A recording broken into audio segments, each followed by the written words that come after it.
வெள்ளத்தால் பாதிக்கப்பட்ட மக்களுக்கு நிவாரண உதவிகள் வழங்கும் புகைப்படங்களை சமூக வலைதள பக்கங்களில் பதிவேற்றம் செய்ய வேண்டாம் என நடிகர் ஜெயம் ரவி வேண்டுகோள் விடுத்துள்ளார்.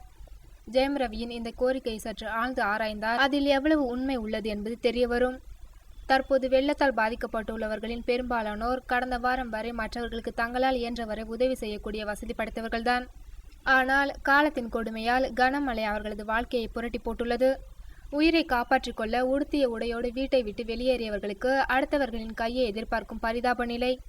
நிவாரண உதவி பெறுபவர்கள் அனைவருமே மகிழ்ச்சியாக அதனை பெறுவதில்லை. உள்ளுக்குள் அழுதபடி தன்மானத்தை சற்று தள்ளி வைத்துவிட்டே அதனை பெறுகின்றனர்.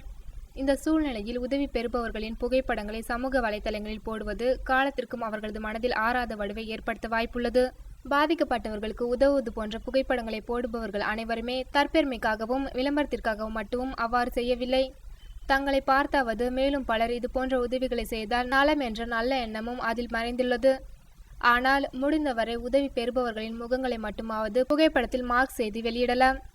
மற்றவர்களிடமிருந்து உதவியாக பெறும் பெண்களில் பலர் கட்டினால் கணவர் வாங்கித்தரும் புடவைகளை தான் கட்டுவேன் என மனதார உறுதி கொண்டவர்களாக இருக்கலாம். இதுபோல் பிள்ளைகளின் எதிர்காலத்திற்கென சொந்த வீடு கட்டி நகைகள் சேர்த்து வைத்து புத்தாடைகளாக அணிய வைத்து அழகு பார்த்த பல பெற்றோர்கள் தங்கள் கண்களுக்கு எதிராகவே அவர்கள் கையேந்து நிற்பதைக் கண்டு உடைந்து போயுள்ளனர். இந்த சூழ்நிலையில் அவர்களின் தட்டில் உணவோடு பாவப்பட்ட நிலையில் இருக்கும் புகைப்படங்களை ஊடகங்களில் பார்த்தால் எவ்வளவு பதறி போவார்கள் என்பதை நினைத்து பாருங்கள்.